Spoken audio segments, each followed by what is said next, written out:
Բարև ձեզ։ Հունիսյան համապետական խորհրդարանական ընտրություններով վաղուց արդեն անցյալում են, իսկ նոր ազգային ժողովի առաջին նիստին մնացել են ընդամենը հաշված օրեր։ Մինչ այդ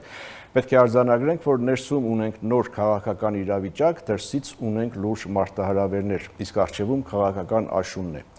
Ներքին եւ արտաքին այս զարգացումները հյուսիսից փչող քամիները կարծես թե հուշում են, որ քաղաքական աշունը կարող է այնքան էլ հանգիստ ու հանդարտ չլինել, ինչպես կարելի էր ցանկանալ։ Ներքաղաքական իրավիճակ, հանրային տրամադրություններ, իրավական գործընթացներ, արտաքին մարտահրավերներ, մեր եվրոպական ձգտումներ եւ ռուսական ռիսկեր, այս հարցերը քննարկելու ենք մի մտավորական մարդու հետ, ում քաղաքական վերլուծական միտքը եւ քաղաքացիական հայացքը չեն թողնի մնալ կարծրատիպերի շրջանակներում։ Սա Ազատ զրույց Free News-ի եթերում, որտեղ համադրում են փաստերը, կարծիքները, գնահատականները եւ կանխատեսումները։ Զրուցակիցս ռեժիսոր Ռուբեն Բաբայանն է, բարև ձեզ, պարոն Բաբայան։ Այս տաղավարում դուք առաջին անգամն եք, ուրախ եմ ձեզ հյուրընկալել։ Այսպիսով ընտրություններից հետո կարծես թե ունենք ներքաղաքական նոր քարտեզ։ Նոր ազգային ժողովը ձեր կարծիքով տարածված հարց է։ Արտացոլում է հանրային տրամադրությունները, սա մեկ եւ ինչ է ասում մեր էլեկտորալ որակի մասին։ Շնորհակալություն, կարծում եմ այո, արտացոլում է, ինչքանով նոր է իրավիճակը, այստեղ կարելի է վիճել, առաջկա աշխատանքներ ազգային ժողովի ցույց կտան, արդյոք փոխվել է որակը, արդյոք ուրիշ ինչ-որ հարաբերությունների մեջ են մտնում դիմադիր եւ ընդդիմադիր ուժերը, թե ոչ։ Մի բան պետք է արձանագրել, անկախ նրանից, թե որոշակի կուսակցություններ կամ կուսակցական գործիչներ փորձում են զուտ բառապաշարով ապա լեգիտիմացնել ընտրությունները, իրականում հանրությունը ընդունում է ընտրությունների արդյունքները, հաշտ է, եւ կա եւս մի շատ կարեւոր բան, որը դժվարությամբ են մարսում քաղաքական ուժերը, հանրությունը բացարձակապես, հանրությունը իր մեծամասնությունով բացարձակապես ցանկություն չունի զբաղվել ընտրություններով 5 տարի շարունակ։ Կատարել են մարդիկ իրենց ընտրությունը, մի մասը գոհ է, մի մասը դժգոհ է, բայց արդյունքները ընդունելի են։ Ուրիշ հարցը, դուք այստեղ երբ ներկայացնում եք թեմաները, խոսեցիք ներքին եւ արտաքին, ուրեմն հարցերի մասին, կարծում եմ նրանք շահկապված են իրար հետ եւ հաճախակի այն, ինչ մենք կտեսնենք ազգային ժողովում, թելադրված կլինի դրսից։ Հիմնականում հյուսիսից իհարկե, որտեղ այդ հայտը արդեն ներկայացված է Ռուսաստանի կողմից չճանաչել ընտրությունների արդյունքները, նշանակում է սա նաև որոշակի առաջադրանք համապատասխան ռուսական քաղաքական ուժերին այդ ալիքի վրա մնալ։ Իհարկե ճիշտ է, որ ներքին եւ արտաքին քաղաքականությունները շահկապված են, մեկը մյուսի շարունակություն են, մենք արտաքին քաղաքականության մասին պիտի խոսենք, նաեւ ինչպես դուք սկսեցիք ակնարկել արդեն հյուսիսային քամիները, այդ քամիների մասին էլ խոսենք, բայց մինչ այդ առաջիկայում կայանալու է արդեն ազգային ժողովի առաջին նիստը, ձեր կարծիքով ազգային ժողովը, դուք այս հարցը հռետորական թողեցիք, փոքր փորձենք առարկայացնել, ազգային ժողովը ունակ է բովանդակային քննարկումների, թե մենք էլի ականատեսը պիտի լինենք նախկին այդ նարատիվներով բանավեճերին, քաղաքական, եթե կարելի է քաղաքական փոխհրաձգություններին կամ ավելի կոշտ ասած, չգիտեմ հայուախառն ճիշտ է թե չէ, այդ բեմադրություններին, շոուներին։ Թույլ տվեք, որպես ռեժիսոր, երբ հաճախակի խոսվում է բեմադրությունների մասին, ասեմ, որ բեմադրությունները տարբեր են լինում, լինում են լավ եւ վատ։ Լավ բեմադրությունը ընդունելի է, վատը ոչ։ Վատից հանդիսականը թողնում գնում է եւ շատ դժգոհ է մնում։ Կարծում եմ, հենց առաջին օրերին մենք կհասկանանք արդյոք ինչ խնդիր են իրենց առջև դնում քաղաքական ուժերը։ Ամենայն դեպս կարծում եմ հանրության մեծամասնությունը Հայաստանում այսօր շատ սթափ ձևով գիտակցում է, որ համար մեկ խնդիրը դա պետություն կառուցելն է։ Այնպես ստացվեց եւ փաստեր իրար տևից գալիս են ջրերես, որ մենք համոզվում ենք, որ այս 35 տարվա ընթացքում իրականում պետականաշինության տեսակետից մենք այդքան էլ լավ շինարարներ չենք եղել։ Ինչ էինք շինում, եթե ոչ պետություն։ Ես կարծում եմ, որ մենք շինում էինք ավելի շուտ լավ իմաստով գաղութ, որտեղ ազգայնականությունը կգրավի շատ կարևոր տեղ, եկեղեցին, դպրոց եւ այլն, բայց այն պետական ինստիտուտները, որոնք պետք է լինեն պետության սյուները, մենք այդ սյուների կառուցումը հեշտությամբ տվեցինք ուրիշին։ Նայեք, մի քանի պարզապես օրինակներ, սահմանների պաշտպանությունը, սա է պետությունը։ Սկսեք նրանից, որ երկիրը կառուցվում է ևս սահմաններից։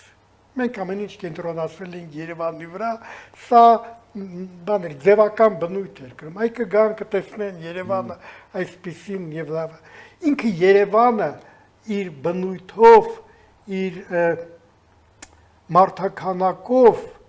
այդքան էլ չի համապատասխանում պետության անվտանգության խնդիրներին, հա? Չի կարող մի քաղաքում ապրել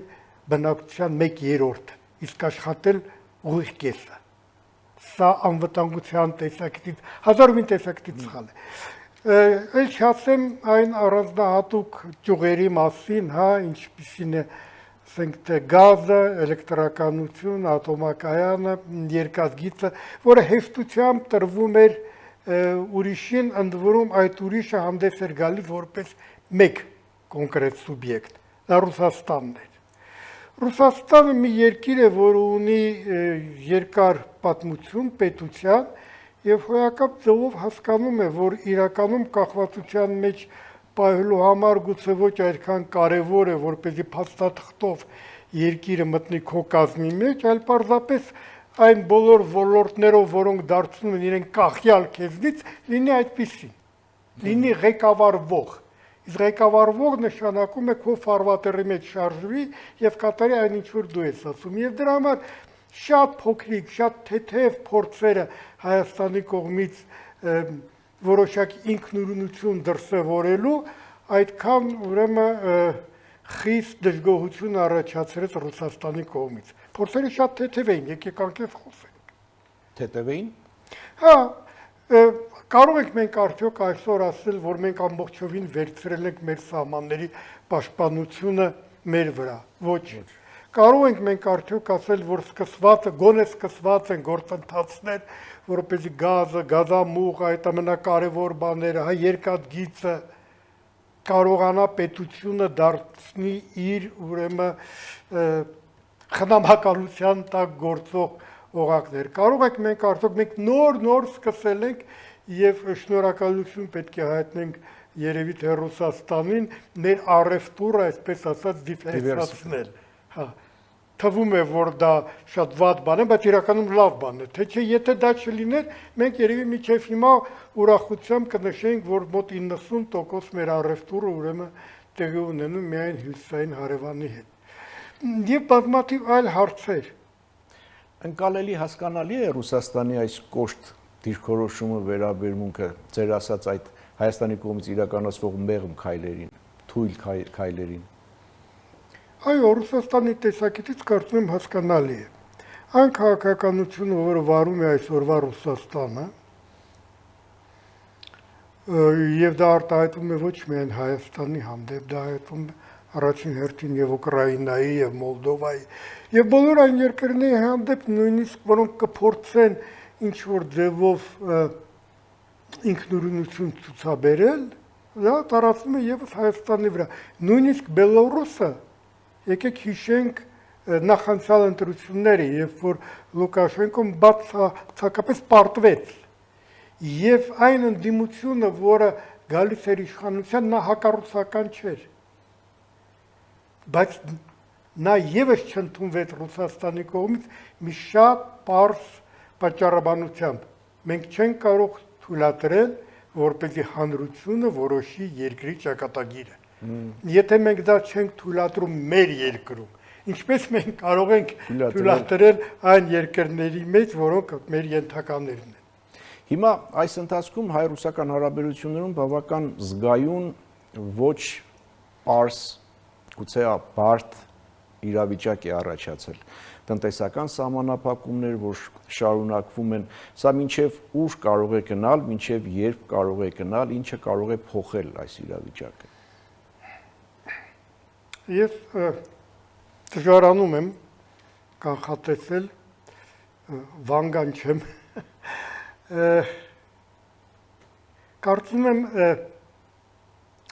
դեպքերը շատ արագ են զարգանում իրականում։ Ռուսաստանը ստատիկ երկիր չի։ Այսօրվա Ռուսաստանը եւ 5 տարի առաջվա Ռուսաստանը դրանք տարբեր երկրներ են։ 10 տարվա առաջվա Ռուսաստանը ուրիշ երկիր, այսօրվա Հայաստանը ուրիշ երկիր է։ Հարաբերություններն են ուրիշ, աշխարհանկալումն է ուրիշ այդ երկրների կողմից։ Նայեք, մի քանի ամիս առաջ, երբ Պուտինը հանդիպեց Փաշինյանի հետ, ամբողջ հետսովետական ուրեմն հանրապետությունները հիացած էին, ասում էին, ինչպես է Փաշինյանը խոսել Պուտինի հետ դերել։ 3 օր առաջ Տոկաևը փաստորեն շատ դիվանագիտական ձևով, բայց ասեց, որ դու կողմնակից չունես եւ մեզ համար հասկանալի չի քո ագրեսոր լինելու ուրեմն հանգամանքը։ Շատ արագ է փոխվում։ Մենք չգիտենք մինչև տարվա վերջ ինչ կլինի։ Պուտինը հավերժ չէ։ Ռուսաստանի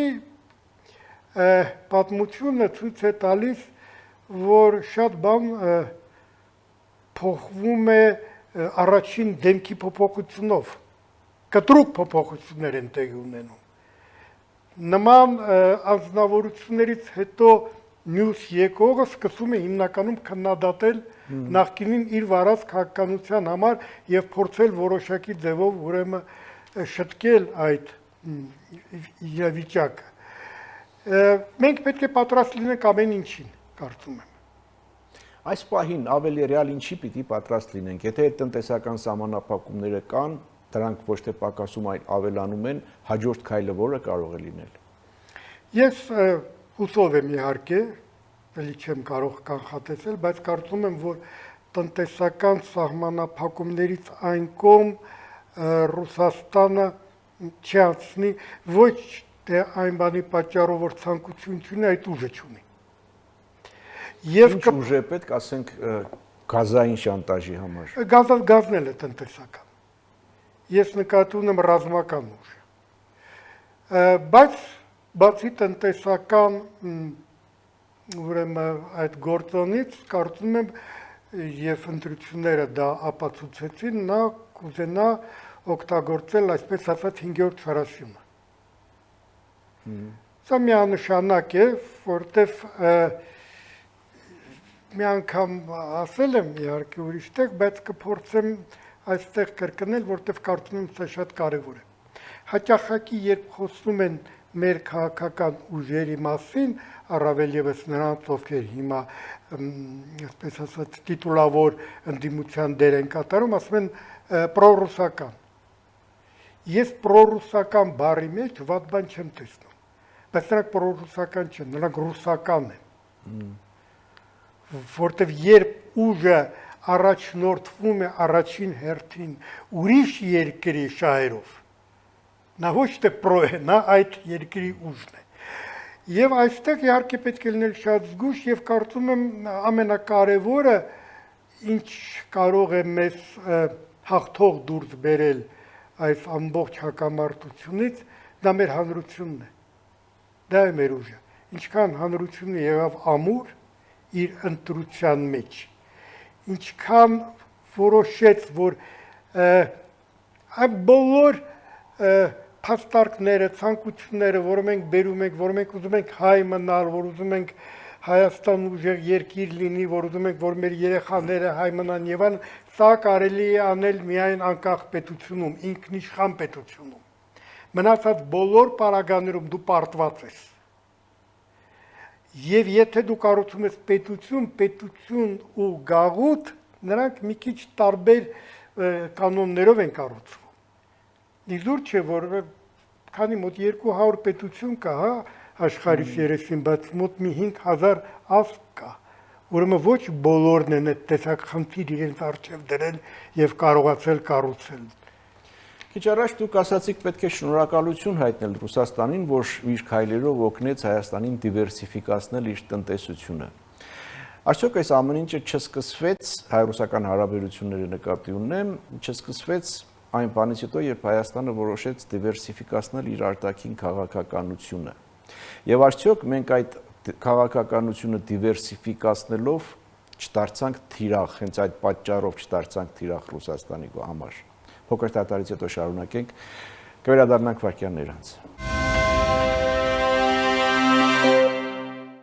Իհեսնեմ, սա Ազատ զրույց Free-News-ի եթերում, ես զրուցում եմ ռեժիսոր Ռուբեն Բաբայանի հետ, մենք ընտրությունների հետընտրական իրականության մասին ենք խոսում, ներքին եւ արտաքին զարգացումների, եւ խոսելով արտաքին քաղաքականության մասին, իմ հարցն այն էր, թե արդյոք այս իրավիճակը Ռուսաստանի հետ չստեղծվեց այն բանից հետո, երբ մենք որոշեցինք դիվերսիֆիկացնել։ Ճիշտ ենք անում, թե լավ ենք անում, թե վատ, դա այլ հարց է, բայց պատճառը դա չէր, որ դարձանք թիրախ։ Կարծում եմ այդպես էլ կարելի է ասել, բայց եկեք միշտ ավելի խորը նայենք այս խնդրին։ Վերջ-վերջո Հայաստանի առջև կար ընտրություն։ Ինչ ենք մենք ուզում կառուցել, եմ ասում։ Մենք ուզում ենք լինել գաղութ, շատ լավ գաղութ, ապահովված գաղութ, միգուցե անվտանգության տեսակետից, այն ինչ որ մենք միշտ ասել ենք, այն ինչ որ մենք ասել ենք, որ 70 տարին սովետական միության կազմում եղել են մեր ոսկե տարիները եւ այլն եւ այլն եւ այլն։ Քանի գործարան է կառուցվել, միշտ հարցրել եմ, ասել եմ, քանի գործարանով կարելի է արդարացնել Չարենցի սպանությունը, ասենք թե։ Չխորանանք այդտեղ։ Լինել այդպիսի գաղութ, ընդ որում կային նաև քաղաքական գործիչներ, որոնք առաջարկում էին այդ տարբերակը, ասում են, որ վերջը գալու է մի պահ, որ մենք պետք է ընտրենք, եկեք ընտրենք, որ տարբերակն է մեր համար լավ, ասենք թե Թաթարստանի, թե Բաշկորտստանի, այդ մարդիկ հենց այնպես չէին ասում։ Եվ նրանք հիմար մարդիկ չէին, նրանք տեսնում էին տենդենսները, դա իրենց առաջարկած ընտրությունն է, կամ շատ ավելի դժվար ճանապարհ, բայց եթե դու քո երկրի, քո ազգի ավելի շուտ ճակատագիրը չես որոշում պարզապես մի քանի տասնյակ տարիներով, այլ հասկանում ես, որ դու պետք է կառուցես մի երկիր, որը հավերժ կլինի, ուրեմն պետականություն։ Եվ եկավ պահը, երբ որ պետք է կատարվեր այս ընտրությունը։ Ընտրությունը կատարվեց շատ մեծ ուշացումով, իհարկե։ Դեռ այնպես չի, որ միայն ուրեմն Նիկոլ Փաշինյանը ուղեղում այս գաղափարը ծնվեց, հա, որ պետք է պետություն կառուցել։ Ես կարծում եմ, որ նման ընտրության առաջ որոշակի չափով կանգնել էր նաև ժամանակին Սերժ Սարգսյանը, հիշում եք այդ մեկ օրվա ընթացքում փոխել այդ հարաբերություններ Թուրքիայի դասավորել, ինչին էր այդ ամեն ինչը կոչված։ Բոլային դիվանագիտությունը, Եվրամիության հետ ասոցիացիան որոշակի չափով, այո, կառուցել պետություն, հասկանալով, որ հակառակ ճանապարհը տանում է պարզապես գաղութացման։ Ուրիշ հարց է, ինչքանով դա հաջողվեց, չհաջողվեց, ինչքանով շանտաժի երկհանվեց, ինչքանով չընթարկվեց։ Եվ Նիկոլ Փաշինյանը հենց առաջին քայլերից չգնաց դրա։ Հիշում եք այն լավատեսությունը, որ նա ուներ եւ ՀԱՊԿ-ի հանդեպ, եւ ԵԱՏՄ-ի հանդեպ, կյանքը պարզապես բերեց ամեն ինչ իր տեղը դրեց։ Եվ կարելի էր ուրեմն առաջնորդվել երկու էլի ընտրություններով, հա, կամ չնկատել այն ընտրությունը, որ դու պետք է կատարես, եւ էլի փակ աչքերով շարունակել գնալ առաջ, կամ հասկանալ, որ չէ, ընտրությունը պետք է կատարվի այս մի ճանապարհը եւ մեր պատմությունը դա ցույց տվեց, կործանարար է ոչ միայն տնտեսության տեսակետից, կործանարար է նաև անվտանգության տեսակետից։ Ղարաբաղյան ողբերգությունը դրա լավագույն ապացույցն է։ Իսկ որ ասում եք այդ ընտրություն, կարծում եք Հայաստանը հիմա արդեն վերջնականապես կողմնորոշվել եւ ընտրություն կատարել է, թե չեք բացառում, որ կարող է գալ մի պահ, որին հանդիպես նաև Սերժ Սարգսյանը։ Շատ լավ հարց։ Վերջնական ոչ մի բան չկա այս աշխարհում։ Բայց կան որոշակի տենդենսներ եւ կարծում եմ տվեկելի կրկնեմ այդ բառերը այն ողբերգությունը, որը տեղի ունեցավ մեր հետ, նա մարդկանց դարձրեց ավելի իմաստուն։ Ողբերգությունը ընդհանրապես այդ հատկություն ունի։ Եթե դու իհարկե սկսում ես քո դժբախտությունների, անհաջողությունների պատճառները մանգալ քո մեջ։ Եթե դու պարզապես ուրիշների վրա ես գցում այդ մեղքը, առավել ևս ման ես գալիս դավաճաններ կամ հերոսներ, երբեք չես գա ճիշտ եզրակացության։ Բայց երբ որ մեղավորությունը վերցնում ես քո վրա, քո մտածողության, որտեղ քո գործողությունները քո մտածողության արդյունքն են, որտեղ պարզվեց, որ այդպես 100%-ով հանձնել սեփական ճակատագիրը ուրիշին միշտ կործանարար է եւ դա հայի բախտ չի, դա վատ տեսակետից բախտ է ուզած ազգի, որը կհանձնի իր ճակատագիրը երրորդ կողմին։ Դուք վերջնական որոշման փոխարեն ընտրեցիք միտումներ, տենդենսներ ձևակերպումը այն հիմքով, որ վերջնական որևէ բան չկա աշխարհում։ Այդուամենայնիվ այս միտումները, այս տենդենսները, մեր եվրոպական ձգտումները, սա ընտրություն է, սա քաղաքակրթական ընտրություն է, թե աշխարհակաղակական անհրաժեշտություն։ Շնորհակալություն։ Սա կարծում եմ նախ եւ առաջ արժեքային համակարգի ընտրություն է։ Մեկ։ Երկրորդը, ես այդքան լավ չգիտեմ պատմությունը, բայց ես համոզված եմ, հաճախակի ենք ասում, մենք գնում ենք դեպի Եվրոպա կամ գնում ենք դեպի Արևելք եւ այլն։ Մենք ոչ միտեղ չենք գնում, մենք վերադառնում ենք մեր արմատներին։ Մենք արևելյան քրիստոնեություն կրող ժողովուրդ ենք։ Մենք այդ ընտանիքի մի կարևորագույն անդամ ենք։ Այո, այնպես է դասավորվել մեր ճակատագիրը, որ մենք բաժանված ենք եղել 3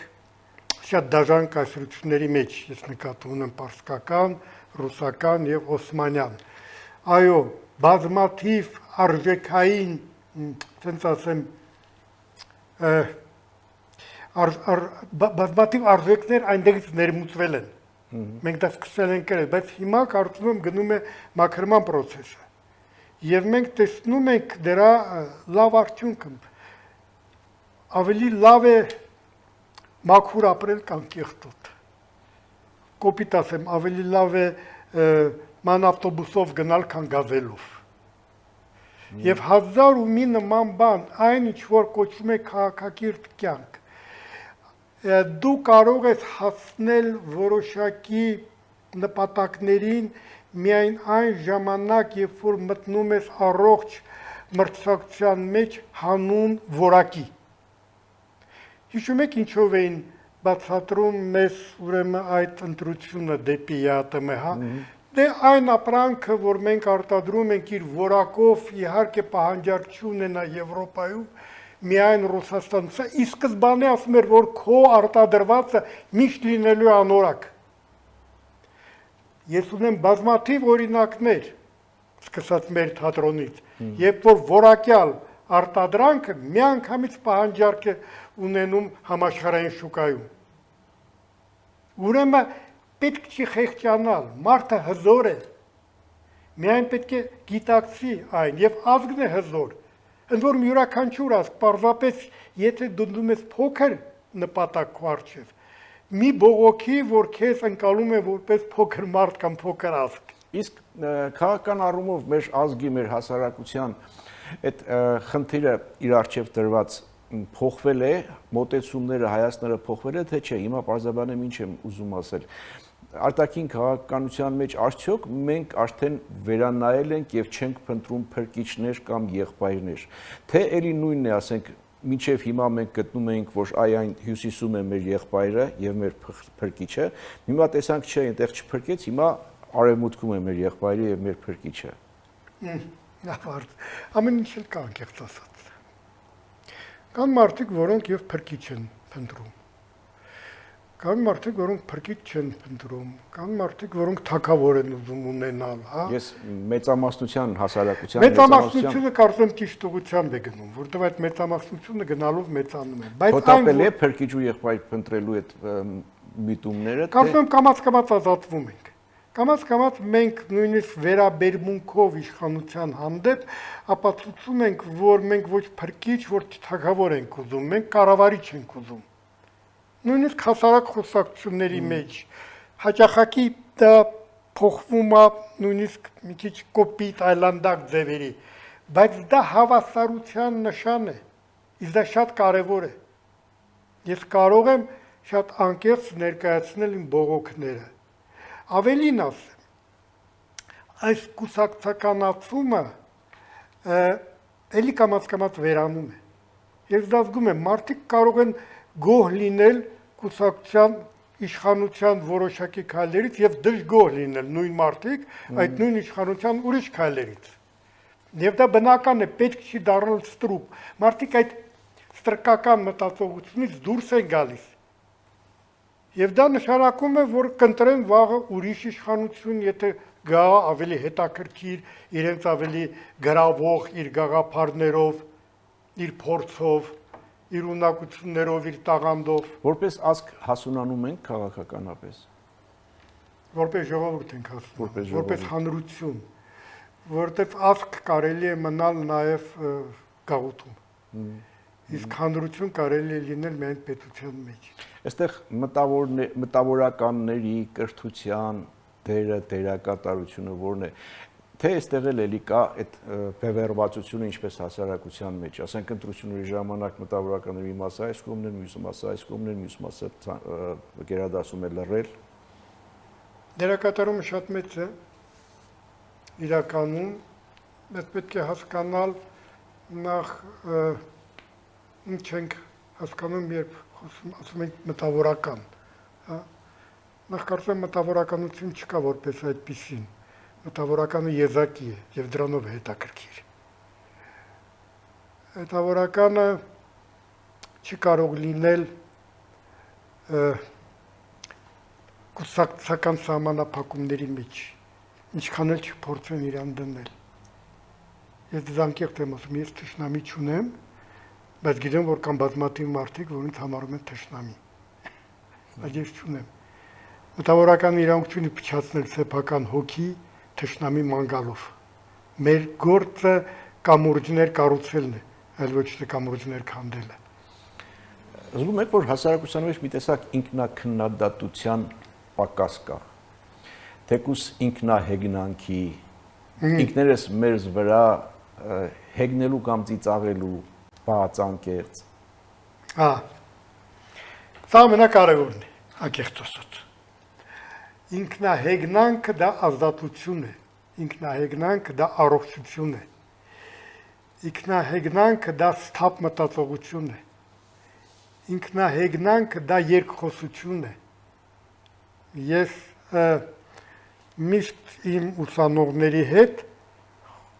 զրուցում եմ ինքնահեգնանքի ոճով։ Ես չգիտեի։ Այո, եւ դա ընդունելի է, որտեվ մարդը ընդհանրապես այդպես է կառուցված։ Եթե դու մարդուն ասում ես, ես քեզ հիմա արտակարգ մի խելոք բան կասեմ, նա դրանում է։ Իսկ եթե դու ասում ես, գիտես, վերջերս մի սենց ապուշ միտք եկավ, նա միակնից ուշադրությունը սրում է։ Սա նորմալ է։ Ես ինքս ուրեմն սենց խորը հավատացյալ չեմ, բայց կարծում եմ, որ հումորի զգացողությունը դա Աստծո կողմից տրված պարգև է, որովհետև կենդանի աշխարհում մենք չգիտենք մտավոր ունակությունները տարբեր կենդանիները, կարող է եւ մեզնից ավելի խելոքներ լինեն եւ մեր մարդկության փորձը ցույց է տալիս, որ երևի մենք ամենախելոքին չենք իսկապես, բայց հումոր ունենք միայն մենք։ Նույնիսկ բարդ իրավիճակներում հումորը փրկություն է։ Եվ մեր զրույցի վերջում բլից հարցեր, մեկ բառով կամ մեկ նախադասությամբ պատասխաններ։ Մեկ բառ, որով կբնութագրեք նորընտիր ազգային ժողովը։ Հարցական։ Ռուսաստան թե Արևմուտք, որն է Հայաստանի բնական միջավայրը։ Արևմուտք։ Ինչն է ձեզ ամենաշատը պարկասնում հանրային քննարկումներում։ Տրամաբանությունը։ Լավագույն դասը, որ քաղեցիք 44-օրյա պատերազմից եւ դրան հաջորդած տարիներից։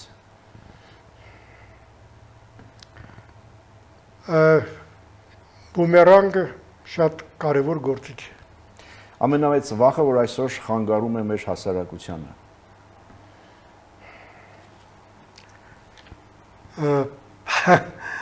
Վախի վախը, եթե կարելի է այսպես ասել։ Ռուբեն Բաբայանին ամենաշատ ինչն է վախեցնում։ Կա վախը։ Միջանցիկ քամիները։ Քաղաքական գործիչ ում խոսքին այսօր վստահում եք։ Այսօր ապրող։ Չէ, միանշանակ չեմ կարող ասել։ Ես սա մի քիչ երկար, շատ կարճ, բայց երկար։ Եթե քաղաքական գործիչը ասում է միայն ու միայն ճշմարտություն, եթե քաղաքական գործիչը չի փոխում իր հայացքները իրադարձությունների ժամանակի ընթացքում, նա վատ քաղաքական գործիչ է։ Այս կյանքում ամեն ինչ փոփոխական է եւ հավատալ կարելի է միայն ուրեմն սեփական անձին։ Մնացածների հանդեպ մի քիչ հումորով ավելի։ Թատրոն թե քաղաքականություն որտեղ է այսօր ավելի շատ բեմադրություն արվում։ Եվ թատրոնում, եւ քաղաքականության մեջ, ընդհանրապես քաղաքականության մեջ գործում են թատերական օրենքները, կարծում եմ խնդիրը որակի մեջ է։ Թատրոնը ապաստարան է իրականությունից, թե իրականության հայելի։ Թատրոնը իրականություն է, որ իր մեջ ներգրավում է նաեւ մեր երևակայական աշխարհը։ Մեր իրականությունն այսօր տրագեդիա, կոմեդիա թե տրագիկոմեդիա։ Ես կուզենայի, որ լինի տրագիկոմեդիա։ Եվ մեկ միտք, որ կուզենայիք հեռուստադիտողը հիշեր մեր այսօրվա զրույցից։ Կյանքը հաճելի բան է, ապրեք։ Շնորհակալ եմ զրույցի համար։ Հետևենք իրադարձությունների զարգացումներին, այսպիսին էր այսօրվա ազատ զրույցը ռեժիսոր Ռուբեն Բաբայանի հետ, իսկ ազատ զրույցը սկսվում է ազատ մտածողությունից։ Իսկ պետականությունը չի սկսվում միայն լոզունգներով, քաղաքական կամ ընտրությունների արդյունքներով, այն սկսվում, շարունակվում եւ ամրանում է յուրաքանչյուրի պատասխանատվությամբ իշխանության, ընդդիմության եւ հասարակության։ Սա ազատ զրույցներ Free News-ի եթերում ես զրուցում էի ռեժիսոր Ռուբեն Բաբայանի հետ, շնորհակալություն, որ հետևում եք, լավ մնացեք, կհանդիպենք։